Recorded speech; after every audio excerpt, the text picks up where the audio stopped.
listening to Jan Talk. Go. We in the jungle, baby. Number one. Yo. Welcome to the Gen Talk podcast. It's your boy Mike J. Groovy Drew's on vacation. Keisha is away from us right now. She'll be back soon. I got Trav. I got Shadow. We got a special guest today, Miss Nikki J. Or hey, everybody. Okay. Hey. You can introduce yourself. Gives you a formal introduction. Okay. Hey, how y'all doing? I'm Nicole or Nikki. Most of y'all will find me on my handles as Nikki Jones. I own Pop It in Your Mouth, Liquor Infused Gourmet Popcorn. If you haven't heard of me, now you know me. I'm the popcorn lady. I make the good popcorn. The crack, as everybody like to call it. And I'm also working on my second business, which will be Reset Life Coaching LLC. So that's coming soon. I'm still working out the kinks in my own healing first before I can start on somebody else. So just be on the lookout for it. All right. Well, welcome to the most unfiltered, unadulterated podcast on the planet. And today, what we're going to be talking about, Michael? All right, today we're going to be talking about mental health. We're going to talk about dealing with anxiety, confidence, depression, how to cope with it. Just if anybody wants to open up about how they dealt and cope with it. Basically how society, like social media, has an effect on the mental health, on pressure, jobs, relationships, and everything. And sometimes but the food you eat and everything. So that's what we're going to be talking about. Okay, I'll go ahead and dip my foot in the water. Okay. So, I didn't even know, and a lot of us don't know. I didn't even know I was depressed or was anxious or had adjustment disorder. I didn't know I had any of these things until it just really kind of like marinated in my spirit and I just exploded. And I just was like, wait a minute, hold on, time out. This ain't me. So that's when I went to seek help. And it really started around 2016 when I decided to detach from a toxic relationship. When I said I was done, I was like, okay, what's next? And I didn't know that the toxicity was just going to transfer into different type of behaviors. Wasn't aware of that until I had my breakdown. And when I had my breakdown in 2020, I was like, okay, I went and got help because I was at the end. Like I was having issues with my job. My son was having issues at school. And that's was like the root of it because my baby has autism and ADHD. And I really didn't understand my own mental health issues until we started dealing with his issues. Yeah. So he was having a hard time at school. They were giving me a hard time at my job about being at the school with him. So I was like, you ain't gonna make me choose between my baby and no job. I don't care if it is $20-some an hour. I don't care if it is for it being that didn't matter to me. My son was first. So when I decided to be done, it was crazy because it was right around the height of COVID. So everybody was losing their jobs and everything. So it was just kind of like, God was like, either you going to leave, or I'm going to push you out on faith. What you want to do? Because I'm tired of you going to this job anxious. I'm tired of these people harassing you at this job. Talking about, are you coming back to work? No, I'm finna go check on my baby. So it was kind of like, God was like, okay, that's done with. Then I'm like in a resting period. And that's when the popcorn started popping back off again. So I was like, okay, well, I see what's going on here. I never wanted to have my own business, but that was the lane God was taking me in. And once I had went into the hospital myself and helped and healed, started my healing process, that's what let me know that I needed to help other people with their healing process. Not only that, working with military, they have so many mental health issues that you kind of pick up to be their listening ear sometimes, because sometimes they may come in and they may be like, I may say, hey, Sergeant such and such, how you doing? Oh, I'm doing good today, Miss Jones. My dog left, my wife died, this, that, and the other. And I'm like, I ain't asked you that. Just go do these push-ups. But it kind of brought into fruition what my purpose really is. And that's helping people with mental health like myself. So how I cope with it, I didn't know how to cope with it at first because I didn't know what was going on with me until I went to therapy. Therapy was my first step, and I recommend that for anybody. You need to talk to somebody who's unbiased. You need to talk to somebody who does not know you.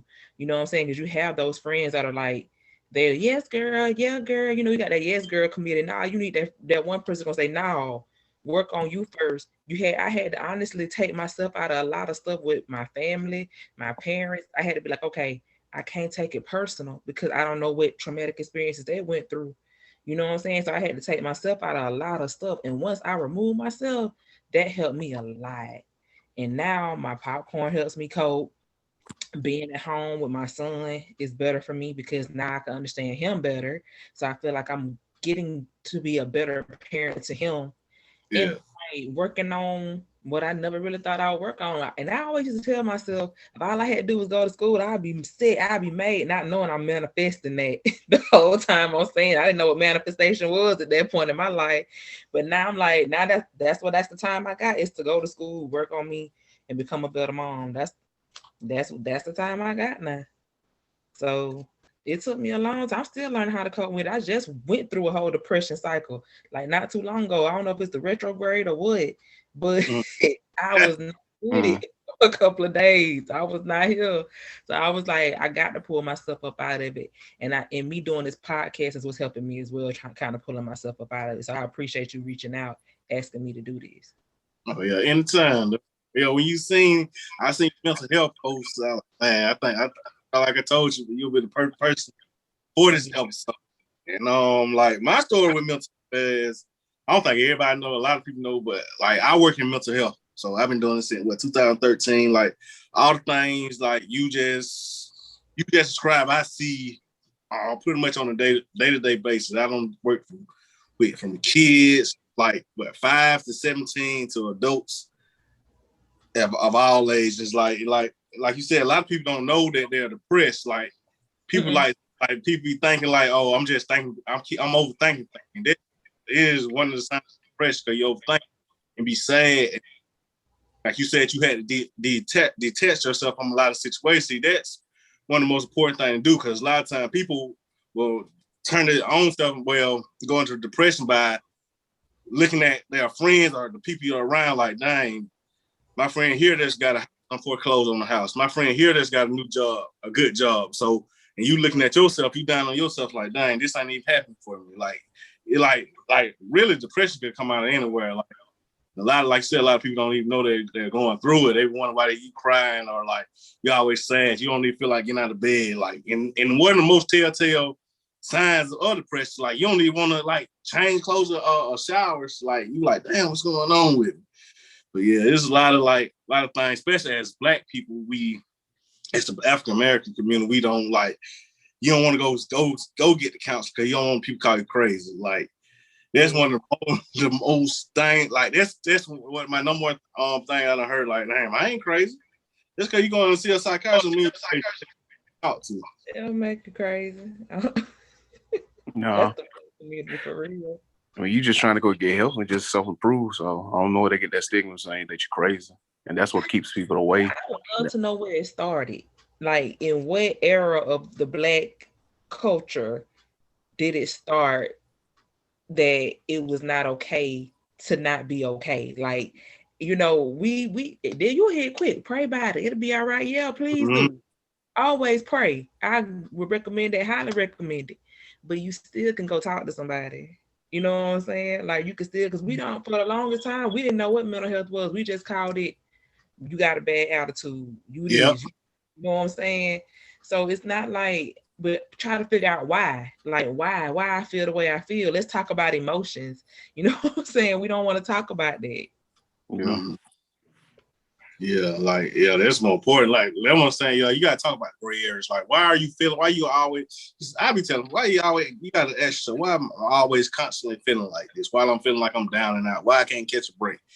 Like, especially working with kids. Like, when I had when you kids, like it used to be like they ain't understand what was happening to them. They was like, damn, I don't know what's going on with me. Like, I don't feel like going outside. Like I'm like one of some of the sad stories I heard. Like when I used to talk to like 6 and 17-year-old, they were like, "Tell you they don't see no future." Like kids that young say, "I'm just taking our time." That used to be one of the most sad things you can ever tell you. Like, cause I don't work with kids who are like pretty much like once they leave the facility, they going to jail for the rest of their life, or going to another lockdown facility for the rest of their life. Cause they like. one kid, he got he was in there for murder. He killed his mom. So he was like, he had all the telltale signs there, but everybody knew what the signs and stuff. Like he was bipolar and going through depression, but everybody like, oh, you'll be all right. You just growing up. So after so long, nobody did nothing to him, like did nothing for him, got him the right help. So one day he killed his mom. But one thing I get his family though, since he was in, still they've been supportive. They used to come every weekend, visitation comes in, talk to him, and stuff. But like I said, there's like them things you need to talk about. Talk about with your kids. I don't even care how old, cause like I used to be 5 years old. So because mental health never has a age limit on it, so you don't never know what a kid thinking or what's going on through their mind. What a kid saying, like one of the telltale signs. Again, I used to say, well, like a young kid say, nobody likes me. That's one of the telltale signs they might be going through depression or something going on with their mental when they say nobody likes me. Right.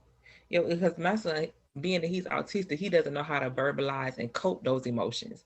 He can, when he angry, because he gonna show out. he gonna, you don't know, but he can't verbalize that. He can't say, like earlier today, he was upset because he didn't have his Echo Dot. I took his Echo Dot out of his room. And he didn't want to sleep in his room because his Echo Dot wasn't in there. So instead of him saying, I don't want to sleep in my room because my Echo Dot isn't in there, he just had a fit. I said, okay, calm down. Wait a minute. Why are you upset? When I see, then he could say, because I don't have my Echo Dot. Oh, that's no problem. We can solve that. I'll put your Echo Dot in your room and you can go take a nap in your room. Simple as that. So it took me and that parent, we always want to chop it up to our kids on this and they bad, this, that, and third. It took a change of environment for me to see my son's issues. Yeah. He went from being in a daycare with probably like 5 or 6 kids to being in a daycare with multiple kids. And that's when we started to see the behaviors. And I was like, when I would go pick him up and they would tell me he was doing these things, I was like, that ain't my baby. Nah. That ain't my baby. You don't do that. But it was my baby because it was a change of environment for him. So we started to display the behaviors, the maladaptive behaviors that we hadn't seen before. So as a Black parent, we always want to chop it up to their bad. We need to figure out what's going on. What's the problem? What the real issue is? Something ain't right. And not just because of a check. Be clear, not because of a check, but for real, because they label our kids already, from what they call it, the pipeline to prison. They already label our kids. So as a Black parent, we have to stand strong in our beliefs with our kids. If they say something ain't right, we have to do better at talking to them instead of just letting them and putting them on medication. Yeah, exactly. Like, and then another thing will be going on too. Like, I don't know, some parents don't realize this, but like a lot of parents, like sometimes they'll bring the trauma from their past or the trauma from a relationship and put it on the child. So the child don't along what, like, dang, why mom and dad always going at her, or why my mom tell me this about my dad, when my dad tell me this about my mom. So this child be so discombobulated, you don't know what to think. So a lot of times sometimes, well, I ain't gonna say, I'm gonna say a lot of times that be happening as well. So it does. I'm a child of divorce. My parents got divorced when I was like 5 or 6. One thing I can say about my mama, she never talked bad about my dad in front of me. She never did that. Yeah. Nah, I can't say that about my father, but my mama never did it. And I don't do it in front of my son. And if I do, I call his dad another name so he don't know who I'm talking about.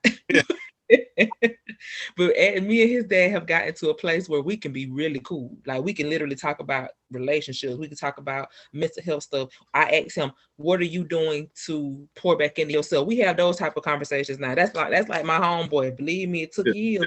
Don't get it twisted. It took years, baby. It took years, heartbreaking to get there. But we getting there, and I can appreciate that. And being there, better dad. Yeah. You know what I'm saying? So when he called and asked for his son, come get your little son, please. Come get your little son. It ain't no none of that. So we in a very good place. What's up, baby? Oh, okay. So It took time, but you are 110% correct. We do that. We do that. Yeah, you also got to check on your people, because sometimes they could be depressed, but hiding it with a smiley face and all that. Yes, You know, sir. everybody acting all good, like Robin Williams. Everybody thought he was happy at all the time, but he was the most saddest person in the room. Yes, he was. That's crazy too. Mm-hmm. You know, because That's crazy. you never know what's going on in somebody's head. So that's You why know. some people got to look through some people's eyes sometimes and just have a discussion, or just look out for people, because when people react, you don't know what's going on in their life. So, and then everybody want to, hold grudges and stuff until it's too late and all that. So sometimes you got to make peace before then. So, mm-hmm. Yeah, you got to clear the chest. Like you were saying, like you saying, there's one important thing to check on people. Even though like the old statement goes, strong people go through the most stuff. Because like, when I'm a strong person, but like sometimes like, damn, I get tired. Like, dang, I got all this going on. I got to make sure all this go right. I know a lot of people depending on me, and I can't show weakness, or just can't. I be putting a lot on myself. Cause I don't want to fail nobody. That's one of my things. I don't want to fail nobody. Be a fair to nobody. Like, so I'm gonna do all this, make sure everything good. But then sometimes you'll burn yourself out, or get overwhelmed with some certain shit. Like now, I know how life just gets you that moment. Sometimes, like, yeah, that's when people feel like they got a whole lot of pressure. When they get a whole lot of pressure, they can't handle the pressure. That's why you see a lot of these millionaires die, because they couldn't handle the pressure. Like, what's his name? The cook, the guy who was going around tasting all the food around the world. Jordan, what's his name? Some Dordain. Yeah, something. Yeah, I know you're talking about. I can't think of his first name. Bourdain. Yeah. But I can't think of the man's first name. And they were saying, and Dave Chappelle said in his monologue, he said he was doing extravagant stuff, having dinner with the president, and he killed himself. Yeah. So you don't know what's going on. I mean, you that tells you about fame and money. Yeah, I mean, you can even listen to, like, I was talking to my nephew the other day about some of the rappers who committed suicide. How can you be a homeboy in the studio with him at the time he making these records talking about killing himself, and you not say nothing? Yes, man. That's a bunch of yes men in his room. Okay, so as black men, if you heard the same thing, how would you approach your homeboy? Say, you good? You know what I'm saying?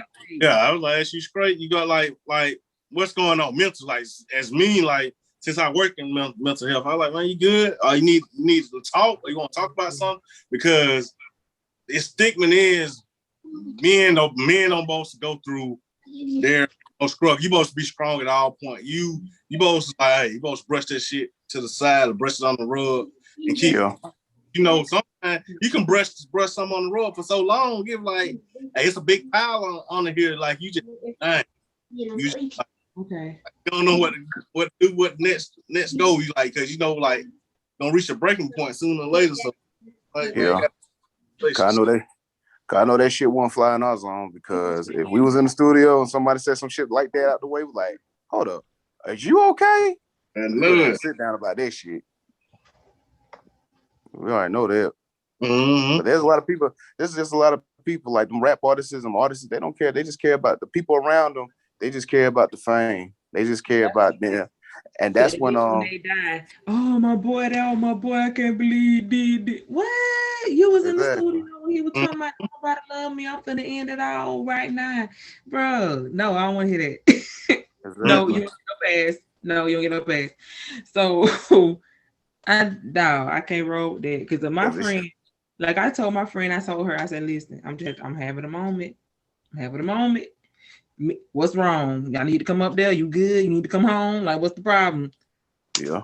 That's what friends do. Yeah. That was, I'll be telling people that, like, that's one of the most important things dealing with mental health. Find out who your friends are. Your friends are not people that always tell you, hey man, you want to go out? Or you want to go and get something to drink? Or you want to go and smoke? Them ain't your friends. Some people that's like to have a good time with you. What about people call you low? And you don't feel like your world crashing down? No, you need somebody just to talk to and vent to, and being a and talk to in a non-judgment zone. Like them people, Like you ain't got to worry about it going nowhere else after that. You ain't got to yeah, worry about it going on Facebook or well, you know what I'm saying, or hearing about it at church next week or whatever the case may be. You know, exactly. that's the hard to find. in-house. That's really hard to find nowadays. Yeah.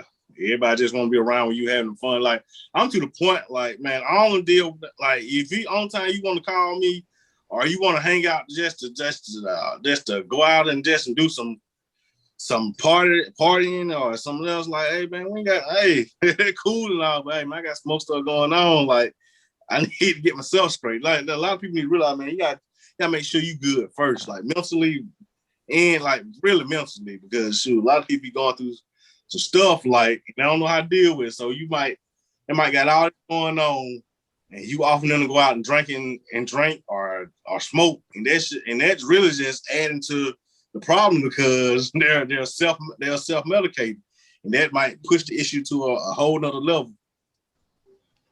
That's true. Mm-mm. Yeah.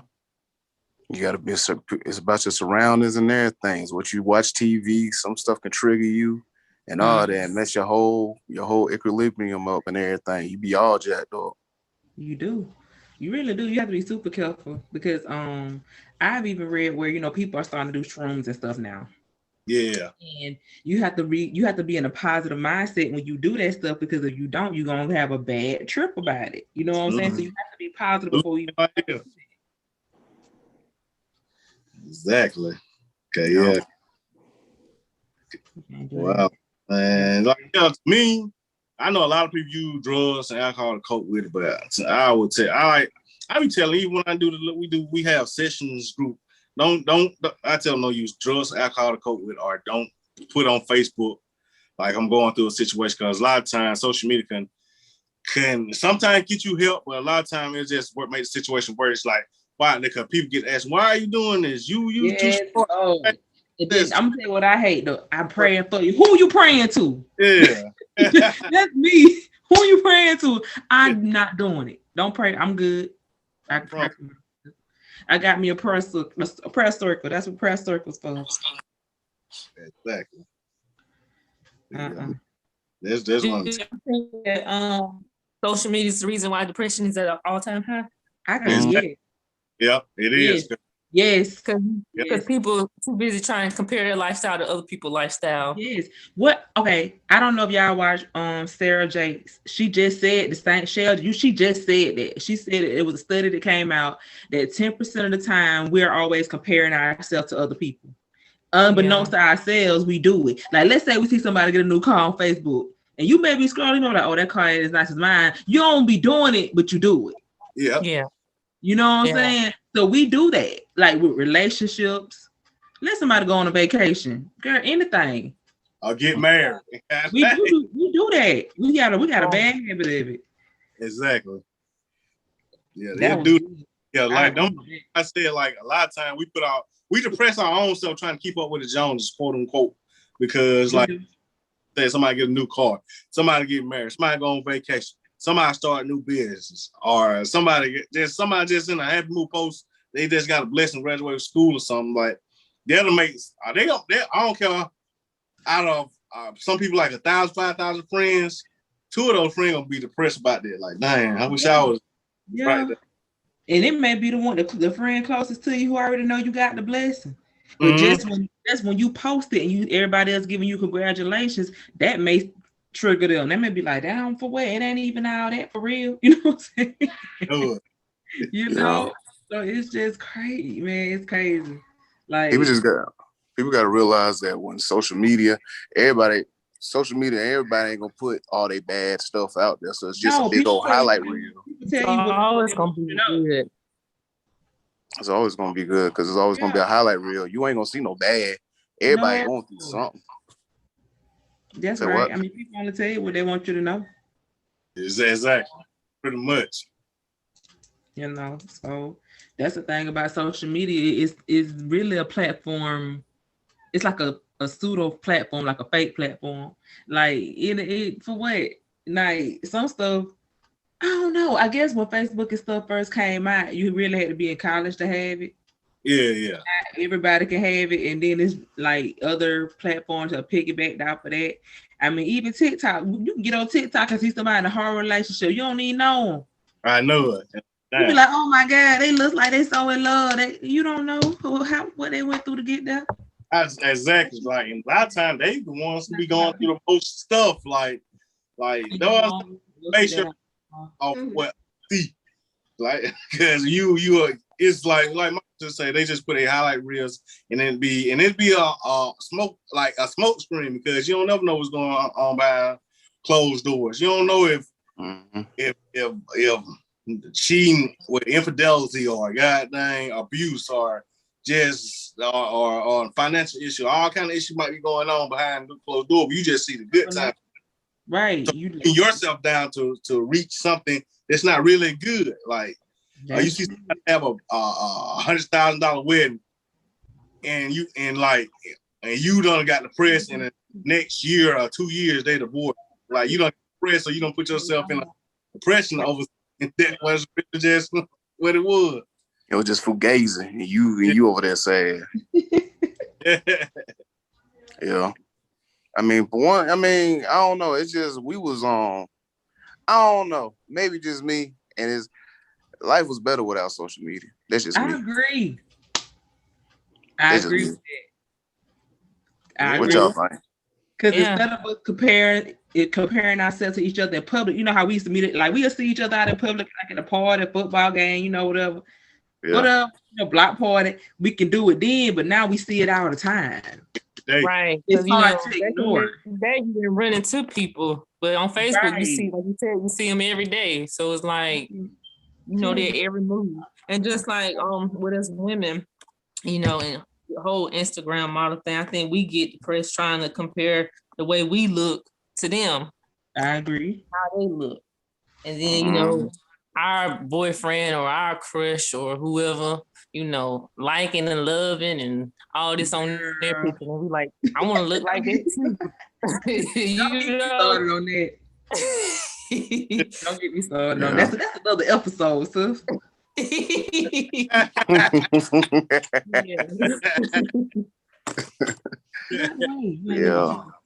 But yeah. You right though. What you gonna Domino's order? Yeah. Yeah. I mean, I just feel like if you feel at that point of your life where you just suicidal or you just depressed and all that, I mean, because I've been depressed, I've been suicidal a long time ago. I done got over that though. But it's just like, if you're gonna do that, you might as well just give y'all all the life. You ain't got no fear. I mean, if you want to end it all, you might as well just go out and do what you take the leap of faith in life and do it all. But some people can't cope with it differently. So I can't speak on everybody else and all that. But I don't know. It's sad though. Wait, Jay. They on the way. Go wash your hands. Wait. Look. Yeah. We like depressed. Like everybody's gonna be depressed. Even like I said, you be going through depression. You don't know what's going on. Like now, I don't even feel like getting out of bed today. Go wash your stuff. You get out your routine. You don't know what's going on. And you end up being depressed. Like, dang, what am I depressed? Like, you don't even know what the reason. Like that'd be the most scary part. Like you be depressed, don't know what's going on. You don't know why. Yeah.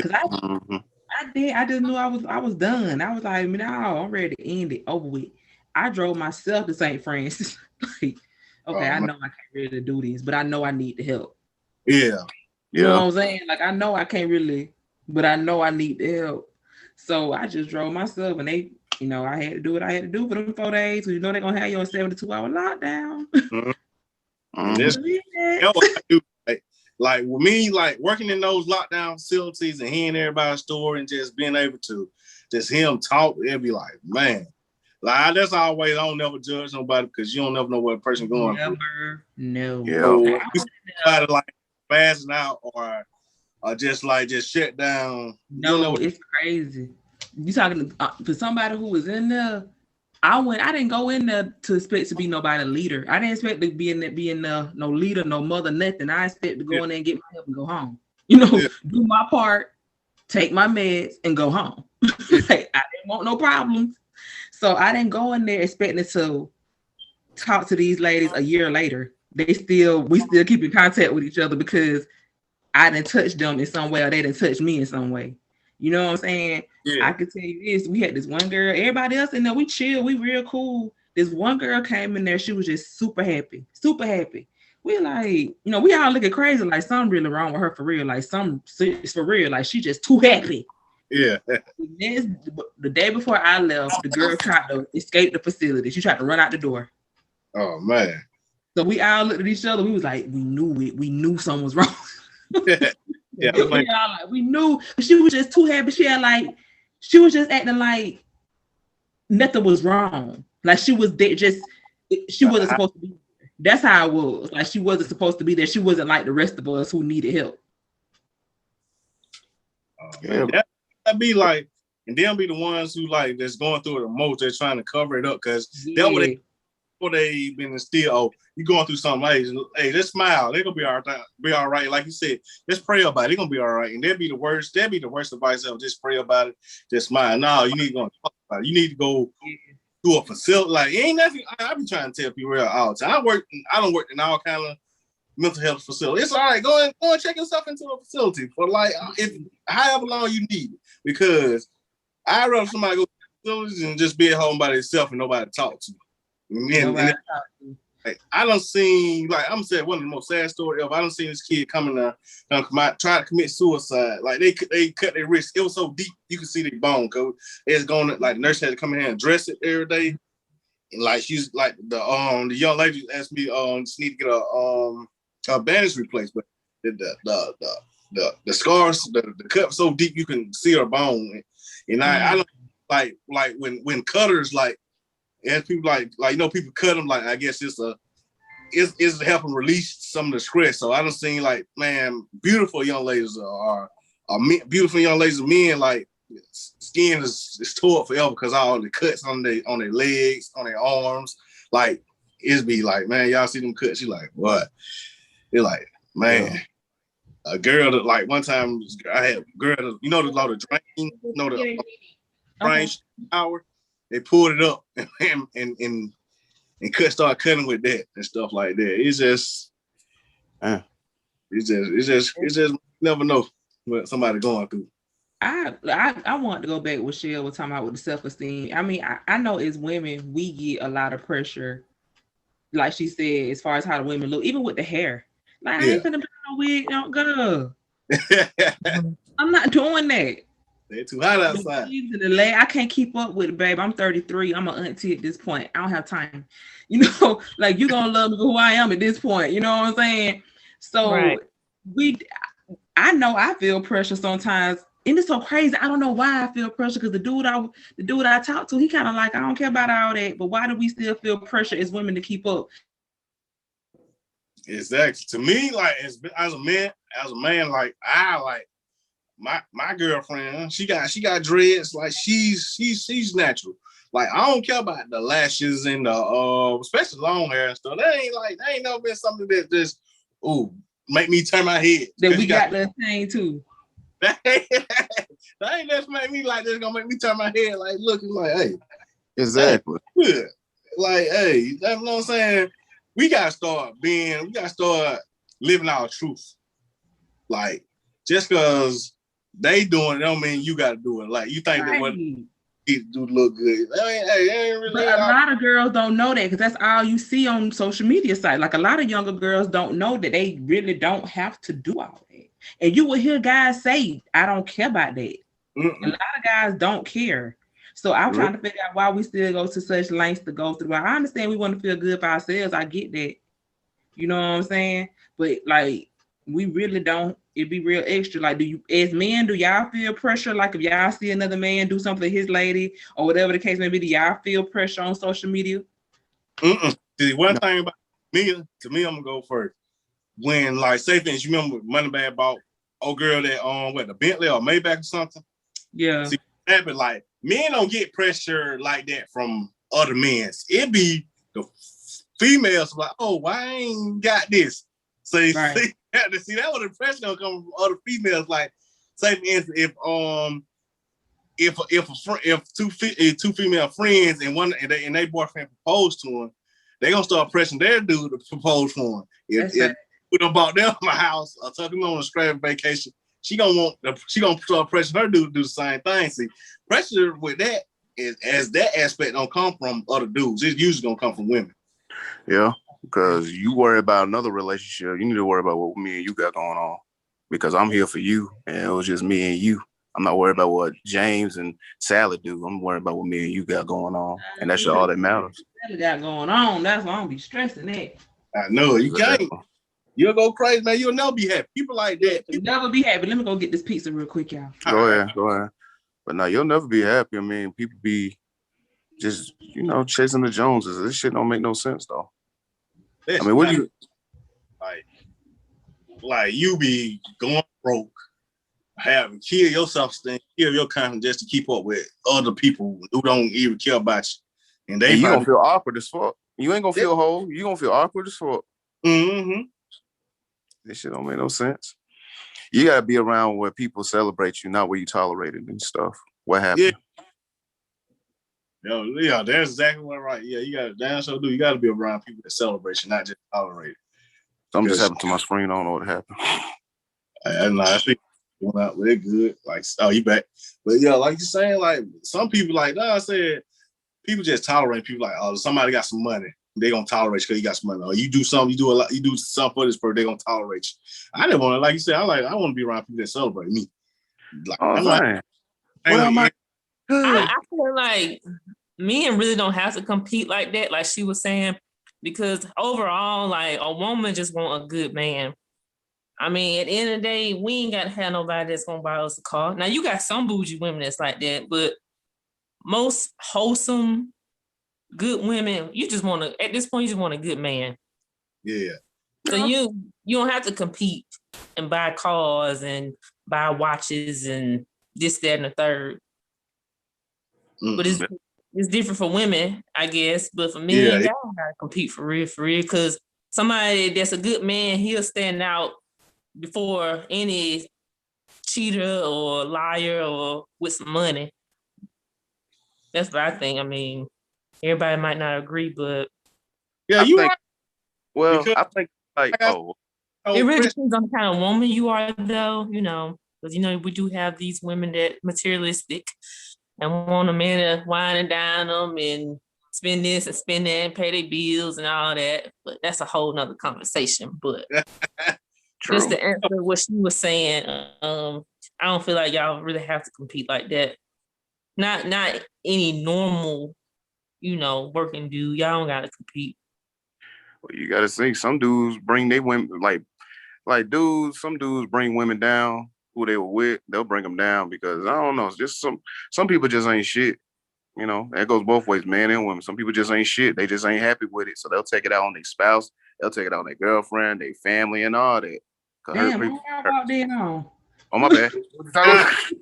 No, I'm saying hurt people. So she was just basically saying like how men don't really have to compete compared to women because a man could be himself, and a woman has to do certain stuff where I feel like it's from like past, stuff like some men will probably make them feel some type of way about how they feel, how they are as a woman or something like that, because they didn't see your worth. Because I think if you're a good woman, you have worth, and a man is really going to love you for your personality. So he's going to love you with your makeup on or your makeup off, or if you get big or if you get smaller. So if you know what I'm saying? So there's going to be certain men. I feel like he will love you, but actions speak louder than words. I've been in a relationship where, wore my natural hair, this, that, and the third. And my ex was like, well, why you don't put weave in your hair? And I'm like, huh? But I thought you liked natural. Mm-hmm. But then at the same time, you liking these other girl pictures, which, I mean, it's not an issue, but we just saying, you like these other girl pictures that, weave down and make up the, you know what I'm saying? So actions speak louder than words. They don't even look like that in real life, girl. That's the ID. They tell him they don't look like that. They don't know wash their face. Bad. I saw this thing on TikTok. I stay on TikTok, y'all. I'm sorry. Are you good? This dude said, he doesn't understand why black men, he said black men in specific, not to generalize all black men, but he said black men. Why do black men label women as masculine? And he said he doesn't really see it as women being masculine. He sees it as women having to be stronger in some relationships than they are in other relationships. I said, oh, okay, that makes sense. That makes sense. It makes sense. Because with my son's father, I didn't respect him as a leader in the relationship. So I didn't respect him at all. And that's just me being all the way real. Mm-hmm. Yeah. With now, he say something. I'm like, yes, sir. There you go. We don't argue. None of the stuff that I had in my last relationship did not carry over to this one because we don't argue like nothing. It's just a complete change. And it's kind of like you are different with who you be with. It's like different people bring out different sides of you. And you really don't know that till you start dating because you really think that you are just this one person when you're dealing with somebody who's a hurt person, a narcissist, or whatever you want to call them today. You know what I'm saying? They will make you feel like you are less than of who you really are. You really have to learn your worth for real. Yep. That what some dudes do. Like Mike was saying, some dudes just ain't shit. Like because some dudes, the only way they feel they can keep a woman around is just to just belittle them and say worth it like, hey, oh, you got these, I got you pregnant, you got these kids now. Oh, you ain't doing that. You still working at that dead end job now, so you can't go nowhere. Nobody else don't want you. Like a lot of dudes will do that. Like to belittle the woman, want to keep them at a place where they don't see they can grow. So so this woman can't grow nowhere. A lot of dudes do this shit. When she find out she can grow, baby, that's a mother. Cause you hear me? Yeah. You can't be played with at that point. It ain't no mental games no more. It ain't no mental games because you can pick up on that stuff in text messages. You can pick it up in everything. You're like, oh, okay, I ain't got time for that. I ain't even gonna entertain that. We're gonna leave that alone. You know what I'm saying? Like you get to a point to where it was to a point it was back and forth, last word. Now I feel like he texting me some humbug. I don't even reply. I be like, oh, okay, have a blessed day. I don't engage. So it's just kind of like once you learn, boy, that it gives you some type of strength when you deal with somebody like that. Mm-hmm. That's why I call mental warfare in a relationship. That's what they use. Is mental warfare in a relationship. What? Do it too. Like when both, I'm gonna say both sexes do it because like a woman might tell, oh, you a bum. You still working at McDonald's, you this old, you still doing it, you still making $7, $8 an hour, or you ain't never gonna be there. Like that's one of the more important things I can say in mental is the mental warfare in relationship because to keep this person, you always gonna try to keep this person down. You always gonna try to throw dirt on this person. Every time you see them trying to get elevate, so the person might gonna get a new job, but they might say so. Oh, you still ain't making like that much money and stuff like that. That mental warfare relationship is something serious. When you know your worth, you won't take that shit. You show. I mean, honestly, if you know your worth, I wouldn't even some stuff I just won't even tell. And that go for family and friends. Like some stuff I ain't even gonna show. You know what I'm saying? Because I have a expectation of your intention. So some stuff I don't need, yes, sir. Mm-mm. Some stuff I don't need share. What, baby? No, baby. Yeah. Do you like they'll try to like it's be all like they tell you some good news or tell something and they'll hit you with for what? For what? In that little word. They describe whatever you trying to do is little. I hate it. Oh, that's a telltale sign of haterism. Yeah. Like damn. At the end of the day, your piece is the most important thing. Yeah. Yo, that little business. Oh, I see your little business doing good. Y'all don't know how many times I've heard that. I see your little business doing good. Oh, that's what's up. I'm gonna buy some. I said, oh girl, I'll be here when you ready to order. I got time for that. You post something on your timeline, get no likes. You post it on your story, you get 100 people viewing this shit. That should tell you something. That's why I was quiet to tell some stuff you just don't share. I don't. So funny because my homegirl, she sell clothes or whatever, and her husband every now and then he'll make posts about, nobody's supporting or whatever.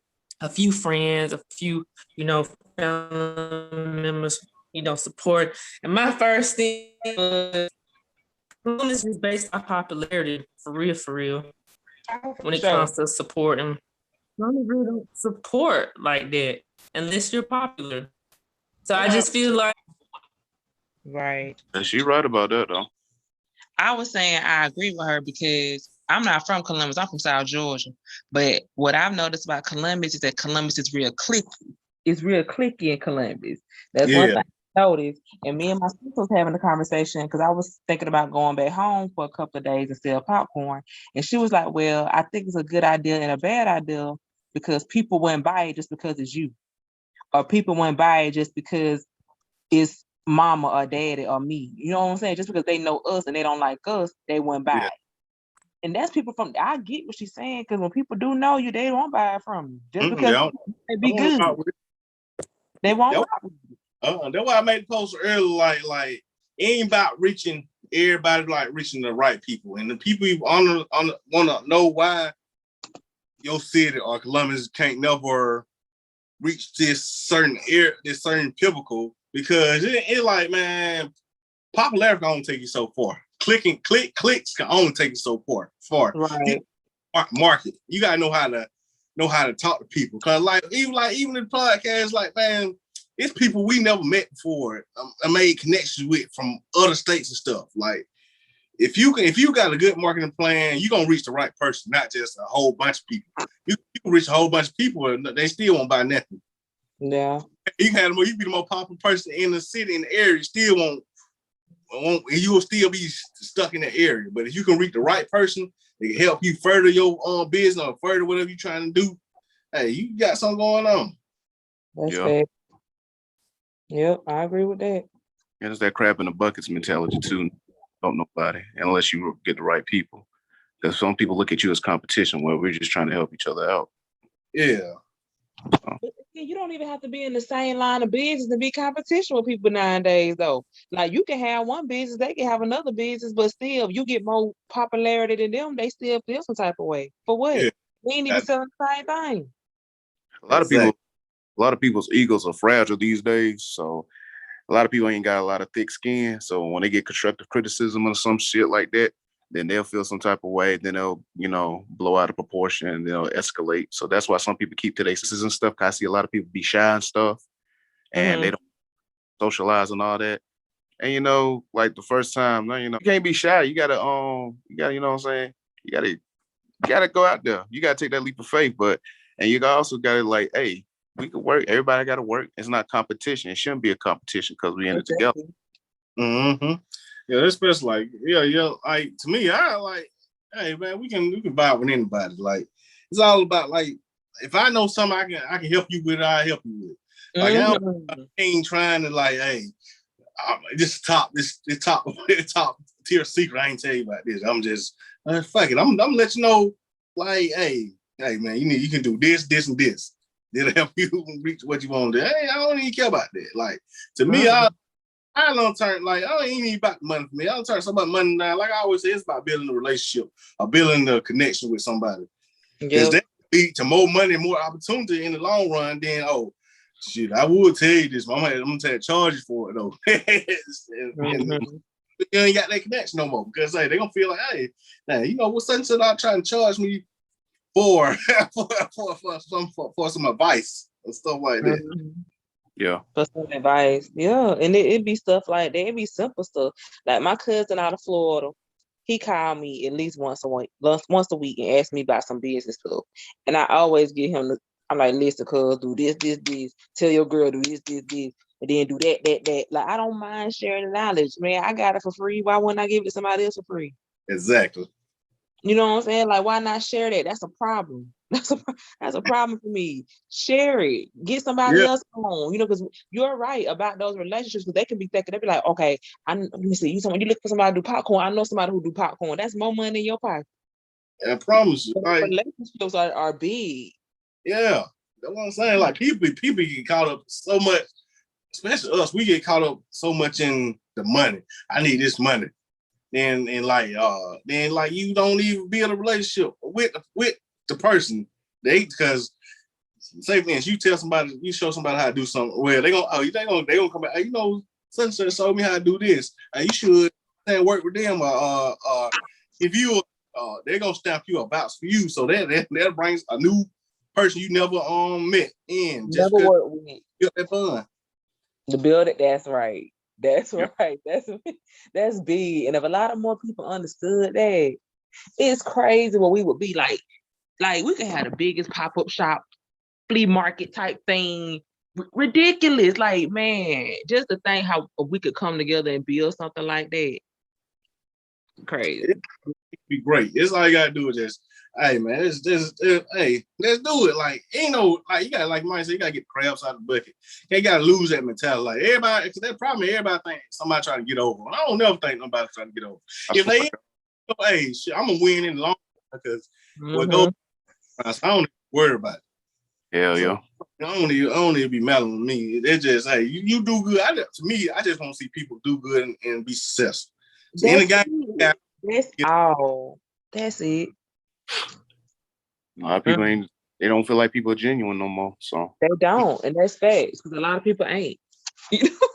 They ain't. I hate to say it, but a lot of people ain't. Like a lot of people ain't genuine. It's always an underlying motive behind something. Agenda, yeah, they hidden agenda, but and they like, you know what I'm saying? This, you know what I'm saying? I'm tied it back into myself. Well, on that topic of confidence. That's why people have, like Mike saying, this is a problem why people have less confidence in themselves, in their business, because all the underlying shadiness going on. It's like people nowadays say you gotta watch. Like you said, it always be some underlying stuff that be going on in the background.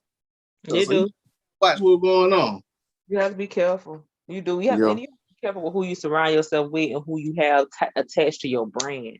Yeah. Like I remember I did this pop-up shop and then I was in the group chat. And the group chat just didn't sit well with me. And the things they were talking about doing at the pop-up shop didn't sit well with me. And I was like, I really don't want my brand attached to this. So I kind of like backed out at the last minute.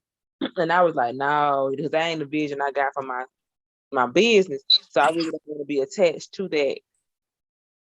You know what I'm saying? So you just have to be careful, like who you associate yourself with, too, because it's just kind of like, okay, you invited me to this, but did you know what kind of vision I got for whatever? You know, it's just, you have to just be careful. You really do, because you never know who the people you attach to. You never know what they got planned for you, and it's a lot of times it don't be your word is good. Exactly. That's why I tell Lil, like, man, you gotta be careful, like people we bring on. Like that one thing I said, like, hey man, we can't bring nobody on who want the gospel, got like a problem with somebody, want to come here and talk about some, I got this problem such and such, down nobody else. Never nobody coming on here like that, because I feel this is not a platform for that. Like you guys probably you gonna handle that on your own time. That's your problem. You can get buck wild, but you can't come up here slandering people. No, you can't do that because like can't slander people. This is a slander free zone, and we show love to everybody. So I mean, you can curse and all that, but you can't come up here and slander. That's the whole motto up here. We uncut and unfiltered, but we don't slander people unless you're a celebrity and it's like top news and stuff, and we got an opinion about you. I ain't gonna lie. Never mind. I'll wait. It's another story. I want to get off topic. I gotta ask this big question, but I'm gonna wait later on. Me being who I am, I was asked the question. That's a question. All right, bump this. Can I just say this? It's been on my mind all week. It's off topic. All right, Trav looking. All right, I ain't gonna say Trav. Get on up. All right, so look, let me ask you that. Y'all been seeing that Danny Boy stuff? The what now? The Danny Boy interviews about Death Row. I'm going to go look. Yeah. I'm just saying. Danny Boy is saying what is true. Shouldn't Mary J. Blige should be in trouble. I'm just saying. Be in trouble about what? Danny Boy was 6 years old. What happened? I'm lost. You gotta tell the story, Mike. She don't know what's going on. She don't know what's going on. Oh, so basically, for me. My bad. I thought everybody knew what's going on. Nah, Danny Boy was a singer. It was an artist at Death Row, and Mary J. Blige was at what was that? At Suge's apartment or something like that. JoJo, KC and Jodeci. Yeah, she was that young. Yeah. And so I guess she was in the room with Danny Boy, and I guess they were flirting and stuff. And Danny Boy said he was 16 at the time, and he said she flew them out a couple of times and had sex with him and all that. Oh, Mary J. Not Mary J. No. Yeah. No, I don't believe it. No. I think she was 24 and he was 16. Yeah. Mary, why are we talking about this man? They're trying to Bill Cosby, Mary. I'm just saying. Now, Danny Boy was just speaking on death row in general, and he just, ended up bringing up that situation. It wasn't really just to, slander her in general. Oh. He was just, he's actually telling all kind of death row stories, actually. Yeah. But did they tell who killed Tupac? Yeah, Baby Lane. Oh, God, that's what I need. I need to see that episode. I think everybody pretty much think that it was Baby Lane that killed them. Mm-hmm. If you follow any of the death row stuff, then you can go on. Because I watched that one they had on USA when they had his story and Biggie's story on. Yeah. The Big Suge paid for the hit on Biggie. Just for Tupac getting killed. It both been for Biggie and P Diddy. But yeah, that's how I feel too. I feel I don't care what nobody say. It go back to P Diddy. I don't care. Because how you just run the and Faith Evans had sex with Tupac. I don't care what nobody says. I don't care what nobody says. She did. She did that. I just had to get off topic. But my bad. All right, we'll go back. Now, Mike, when have we never got off topic? We always get off topic. It was just I was like, no, Mary didn't. I can't believe Mary now. I mean, well, I guess if Danny Boy, he don't, try to press any charges or, Oh. No. I hope he doesn't do that now. That would be horrible. Well, he don't even care. He He the other way around now, so he really don't even care. Wait a minute. Hold on. Fuck, I'm not about to get into it. I ain't mad at we can go on about how fucking R. Kelly and all that shit. I ain't about to get into it. Protect Mary at all costs. Protect Mary, believe. Bro, you ain't gonna make me believe that about my good auntie. You ain't. Now you could have said Beyonce. I would have been like, she did it. Mary, my good auntie. I mean, I understand. Okay, yes, she was grown, but young at the same time and just having fun. Who she was talking to? Wait a minute. Let's go back. Hold on. Let's go back to where she was in her life. She was on that crack cocaine real hard. Oh yeah. Let's just go back to where she was. She was dating Kate. Which one? Casey or Joe? Which one? Casey. That's worse. She was dating Casey. She was getting beat down by Casey. She was going through a lot. So that little young Thunder was probably listening to her. Lord have mercy. Tell him what you want to hear. He was 16. He was 16, but he had a lot of grown folks since he was around Tupac. He was a grown 16. He had that talk going. Hey, if you protect Mary, I believe in equality. If y'all gonna give R. Kelly the same treatment, you're gonna give all Mary the same treatment. I hate to say I still listen to R. Kelly, baby. I hate to say it. And much as I'm gonna leave a fan to the core in my spirit, you hear me down to the bottom of my toes. I knew he was talking to her. I knew it. Her family trying to cover it up. I know we all topic, but it's the truth. Mm-hmm. But I still listen to. Baby. I don't know.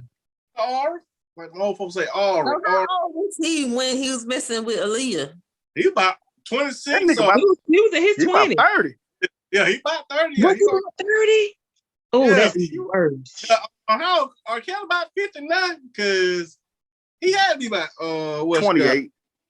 He was creeping on up to 30. Because I remember when they was on his tour bus. His manager at the time, somebody had kind of forfeited the marriage certificate, counterfeit, whatever. Yeah. I'm like, what? When I seen that episode, I don't think I watched another episode of Surviving R. Kelly after that. Because I watched 2 episodes. I was like, no. Yeah. I said, nah. That hurt my feelings when I seen that thing. It's the same pattern. Yeah. He about 30 then because he was born in 1967. So he had to be about 30 in the 90s. Shit. Well, yeah, he had to be about 30 something. Yeah. That nigga nasty. He's real nasty. How dare he? I love you so. You were singing about Danny Boy. That was. No, you didn't. You going too far now.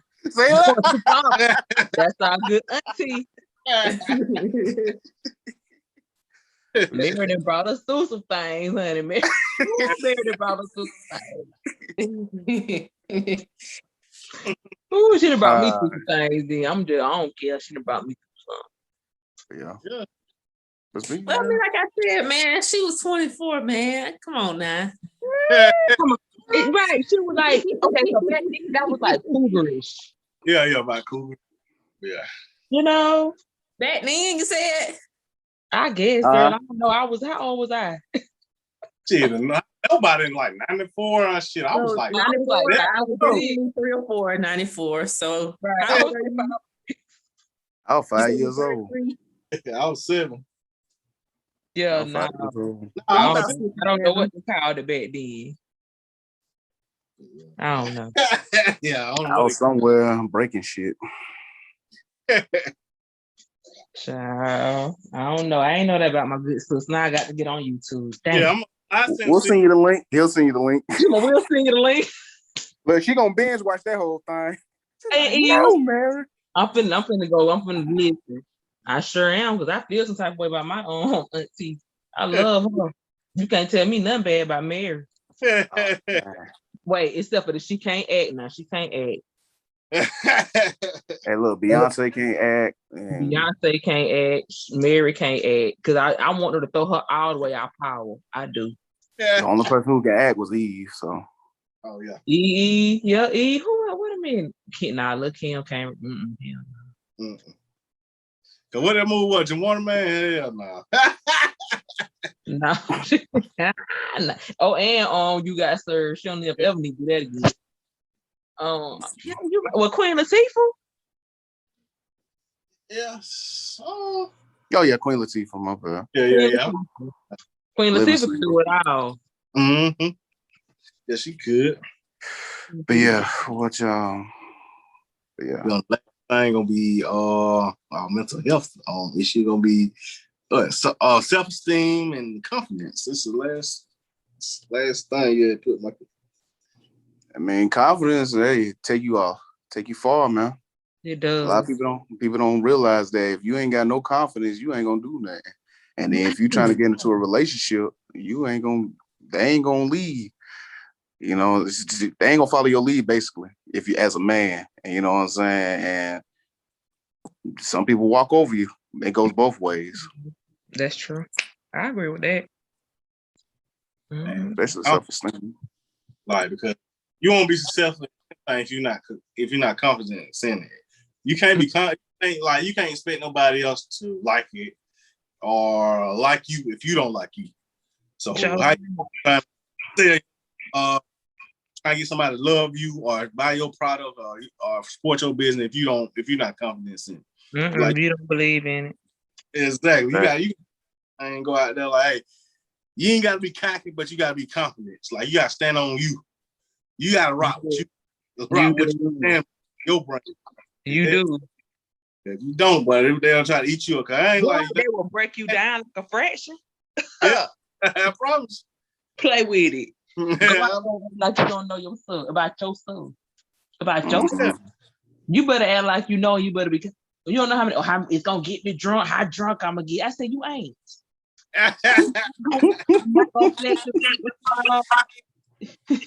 You're not gonna get drunk.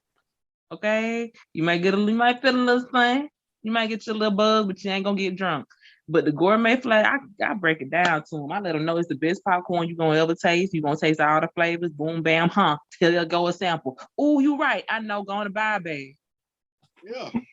But like that's what I'm saying. No, like once I tell you about it, like you said, you just once you tell somebody about your product, don't be asking like people. Anybody, I know people.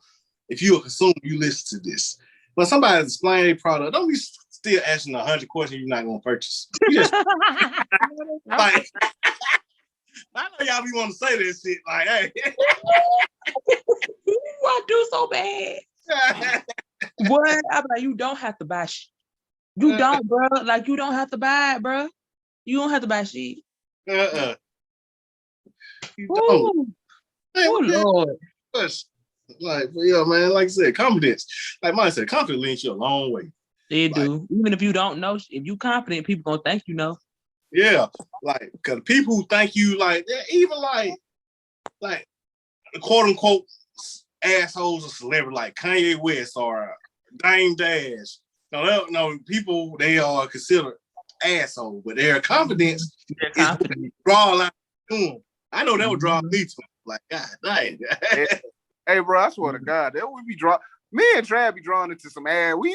Everybody, like all the people we look up to are assholes. Like Kanye, Dame Dash, Suge Knight. That's all we look up to. It's like, damn, they took over. Because Kanye West basically said, I'm gonna sell some basic ass shit and it's gonna sell. And that's exactly what it did. The same black man who said slavery wasn't real. We asked for it. It's the same one is selling clothes for $1,000 a pop with holes in them. And selling it. Yeah, they're gonna sell. It's considered what? Like designer now. Like, yeah. My son can make that same stuff. Yeah. Yeah. He got that big ass blue coat now at Gap now for $200. Yeah, they gonna buy. Yeah, they gonna buy it. Just to say it's Kanye. Yep. He made a rap album and went gold. I mean, went platinum. That's so crazy. And won a Grammy.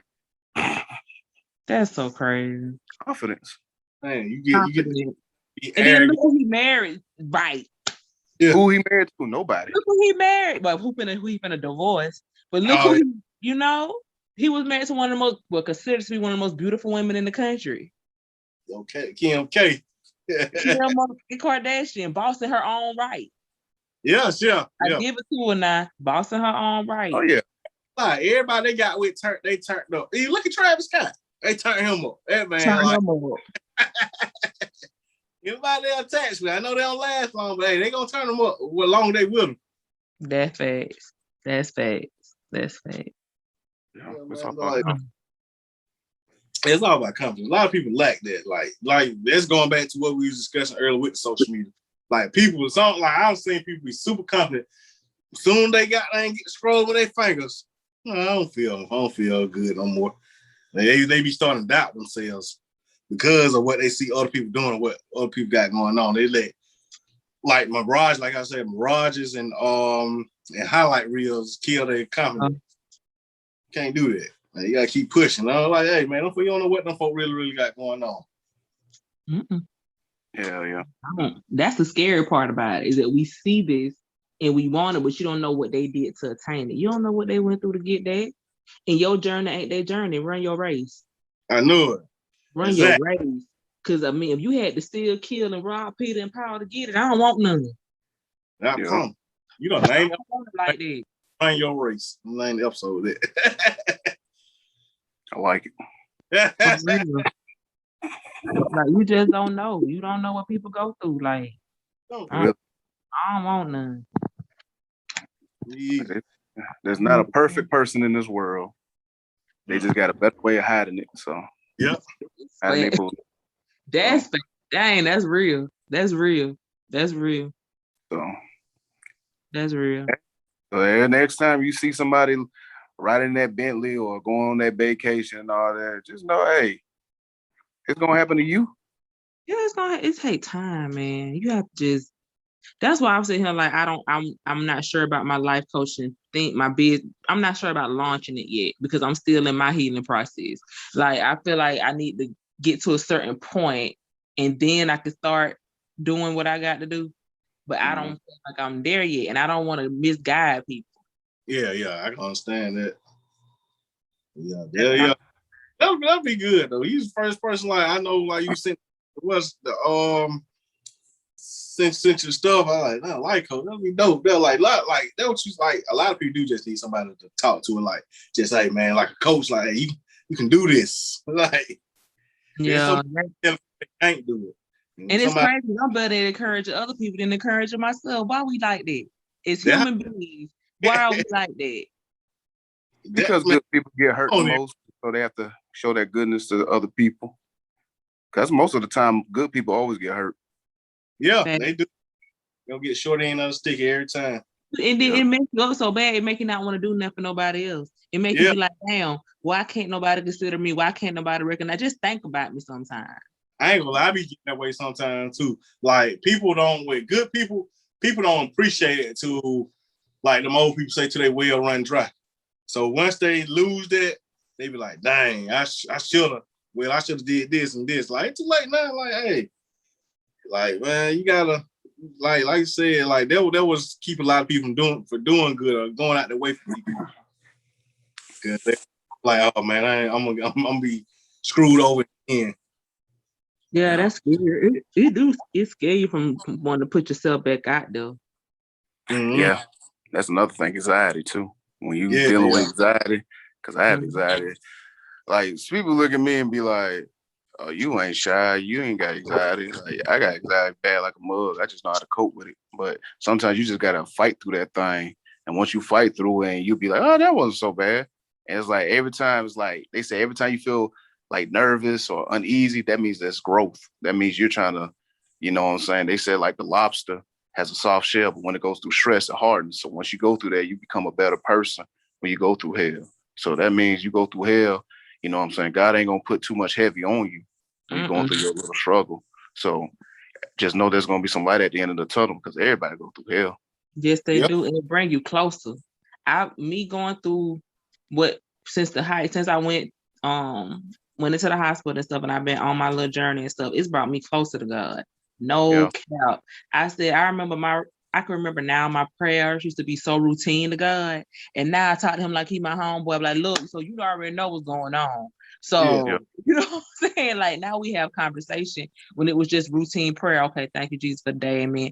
No, it ain't even like that no more. So sometimes you have to go through that little struggle just to find your purpose for one. Because a lot of times that struggle gonna bring you to your purpose of who you're supposed to be. You'll be so surprised. You'll be like, dang, this is what I'm supposed to be doing. Why I couldn't figure this out 20 years ago? But yeah, I mean, that's the time. And that's why social media is like, you know, bringing people down because they feel like, oh, you got to get married before 30. You got to do this. You got to have this career. You got to have this baby. Or you 40 years old. You trying to do this? Oh, it's too late for you. Mm-hmm. You know what I'm saying? People just look at other people's lives and they're not looking at theirs because some people over there stressing, they crying, like they got people. I'm not saying people, everybody go through everything. Some people ain't got houses and some people got apartments, some people got mansions and all that. But some people look at other people and say, I wish they had what they had. Like you could look at a rich person and say they married. A rich person can have a messed up marriage and he can see a homeless guy with his wife and kids. Say, damn, I wish I had somebody that loved me. But when Deion Sanders said he wanted to kill himself, I was shocked. I said, Deion had it all. And Deion said he wanted to kill himself. He said the only person he felt loved him was his kids, and they were about to take his kids away. Deion Sanders, multi-millionaire who has it all, he wants to kill himself. And then you look at, like, I wasn't even going to bring this up, but 2015, I thought about killing myself. But I thought about if I would have did that, all this stuff I done accomplished now, it would have been a waste. So that's why I thank Lord every day that I never took my own life. So that's why everybody got to pray and just stay that you have a purpose on this earth. You have a purpose. God brought you here for a reason. You're not going to be wasted. It's just going to be bad energy and negative energy that surrounded you that's going to instill in you and your self-esteem. Just know that you're a good person. Everybody's a good person. It's just how you deal with shit, But because that type of stuff could turn you into somebody else. Yeah, it will. Some situations could turn you into somebody else if you allow it to. It can make you to a stronger person. It can make you into a good person. It's just what that experience turns you. What do you allow that experience to turn you into? Are you gonna learn from it? Are you gonna dwell in it and be like, oh, I ain't finna nobody doing that? You have to just really learn from experiences and grow from them in a positive way. That's if you want it to be positive. And it depends on the type of people you have around you when you're going through that experience. Yeah. Exactly. Yeah, like you said, you said something key. Grow and learn from it. Like some people use the handicap them. They're gonna handicap so they when something ain't going right up, they always gonna go back. Well, I can't do this because I got this. This happened to me. It's all about growing and picking your life. Like a lot of times, man, we gotta pick ourselves out of the mud. Because if you don't, man, you'll be there forever. Because sometimes you can reach for a hand unless you got a solid foundation, or a solid group of friends or people surrounding you. People just gonna walk right past you and kick no mud on you. So sometimes you just gotta learn to get yourself out of this situation. Find your outlet. Like find you something like you said, you use your popcorn business or something. You gotta find something to help you out. I'm gonna keep going. Find your purpose in life, man. You gotta have a passion for it. Any purpose you have, we're gonna draw passion out, and they're gonna keep you going and stuff like that. I agree. You got to have some type of drive. Like even if you don't have that drive every day, you may spend a couple of days in bed. You may be down, but you can't sit there. You know what I'm saying?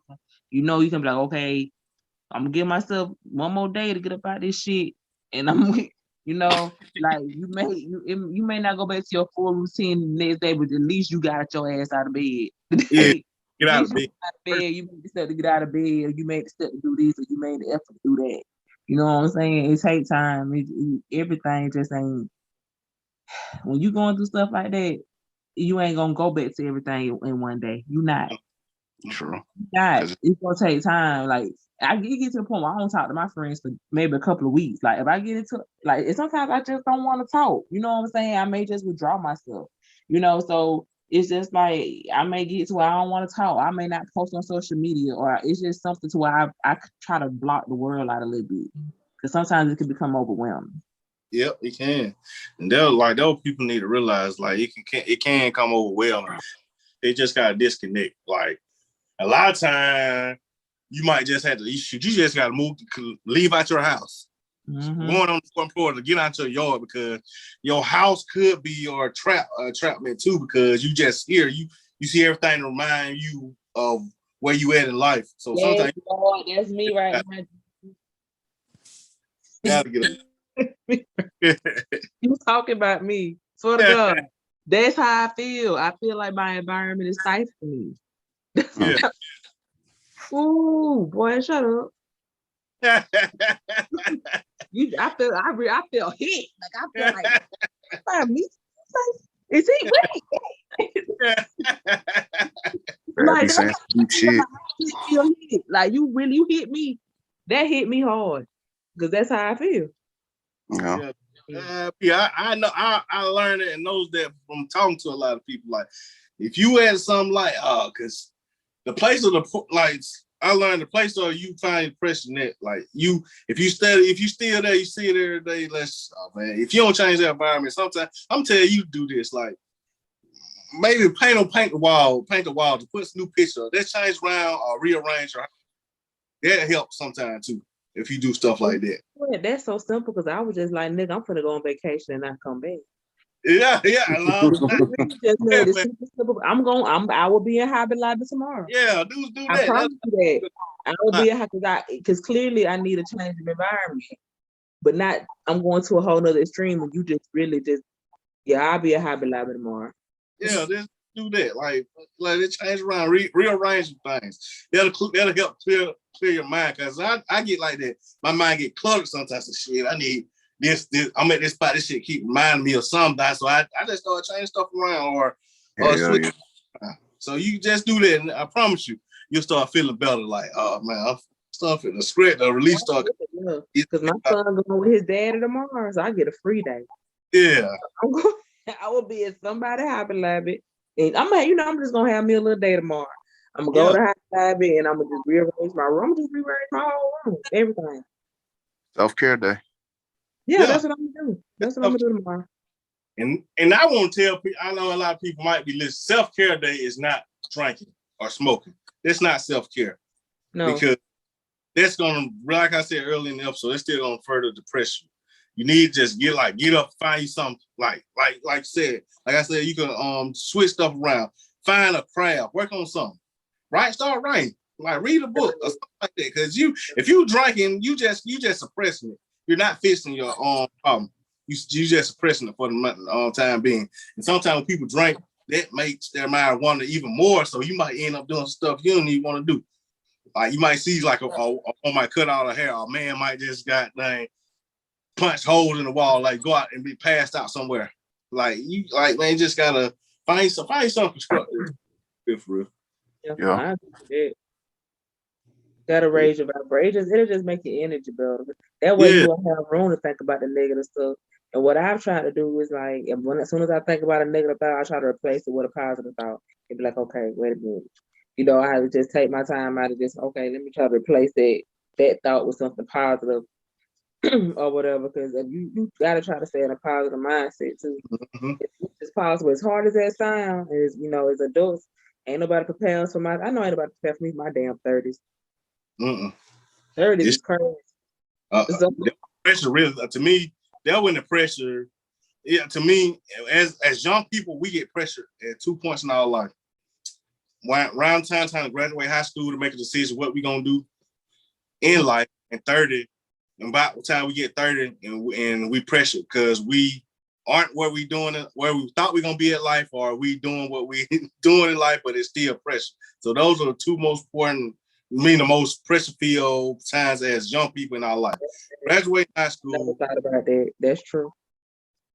You gotta think too, we're in a different generation, so everything's different. Every time, like somebody from the older generation says, "Oh, you haven't found your career, you haven't did this," we have a whole new lane. So nobody should ever feel discouraged about how what time and age, because everybody has their own race. And like you said, race your own race, run your own race, because you got some people who 18 years old already making 100 six figures and all that. So what it tell me that a 46-year-old can't, start a new career in something if they want to, you know what I'm saying? If they don't want to retire, don't let them retire. Just live, but you gotta live your life. You just can't live like everybody's life. Do what makes you happy. You gotta be happy.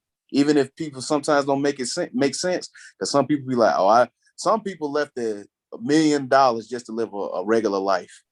So Dave Chappelle did it. How much Dave Chappelle said he turned down? 60 million, and he got it back, and more. That's what's up. You know what I'm saying? Everybody you can turn out and say, I just want happy. Just sometimes you're not in your right environment. You can't let people dictate what you're supposed to do in your life. You gotta do what's best for you and what makes you happy. And that goes back when I used to talk to a close friend of mine. Told him, stop worrying about somebody's validation. Don't worry about people's validation. Do you. Love yourself and do whatever it takes to make yourself happy. That's right. Because I can't pay bills with somebody's validation. I don't get paid for likes and memes and stuff. So I don't care about validation. Yeah, me either. Like you, like me, I don't care what nobody say, because I don't care what nobody say, like opinion, and validation. Because I tell myself every day, I'm that guy. I make this. Nah, say what you said. You that nigga. Say I'm that nigga. Like I tell. I don't care. I tell anybody that. Like I said, I bet I could get 20 people to vouch for that, because whatever may be said about me or how I do things, I bet they can't find 10 people who can do it better than what I can do it. But you said, okay. Because that's what I said about my pop. But like I feel like what you saying, all right, go and find somebody else to replace it. Or go and find somebody that can do it better than I can do it. I wait, because like people be trying to make you feel bad about something, or like, but it ain't no bad way. They know in their mind, like, oh, he really that. I tell people I'm really that. Like I can make shit happen for you. Like either you want to align with me or you want to be against me. The choice is yours. I'm still gonna do what I do. Pop your shit, nigga. I feel. Pop your shit, nigga. That's right. That's facts. That is facts. I'm with it. That's right. Yeah, we've been going. We've been on here. We ain't trying to hold it too long. In the last words, I enjoyed y'all. Y'all got to have me on again. See, remember I was talking about the podcast. I said, now I'm really thinking about doing, because I really enjoy these. Yeah, I enjoy mingling with people. See, okay, when we go to these mixes, y'all think I'm playing. I'm a Libra, We're very social. I'm a Libra. We're social. Okay, Yeah, but I'm not social. When we do these mixes, I have to prepare myself for these mixes. I be so anxious. I be ready to go. Come on, sit, get this popcorn, and go home. Yeah. And then I have to come back home and recharge and be ready for the next mixer. Because me being around a whole bunch of people ain't the move for me. But I absolutely enjoy them mixers. I love them. Yeah, I like them too. A little vibe. But yeah, gonna give you gonna tag. We know you the popcorn. I'm gonna give you tags and what your price, anything you want to add on. Okay, so this week I do have popcorn available this week. I have the flavors. I have Hennessy. I have the salted caramel. I have red velvet, white chocolate frosted banana pudding, and I think I have a couple of cheddars left. Maybe, I'm not sure. But I do have popcorn for this week. So if anybody would like to purchase popcorn, please do. I'm running I may do the $10 special. I may run it back again tomorrow. So just watch my page. I may run the $10 special back. My page, my personal page is Nikki Jones, NIKKI JONES. And usually that's where you'll find a lot of my popcorn stuff. Or you can go on the Pop It in Your Mouth page. It's Pop It in Your Mouth, POPITU.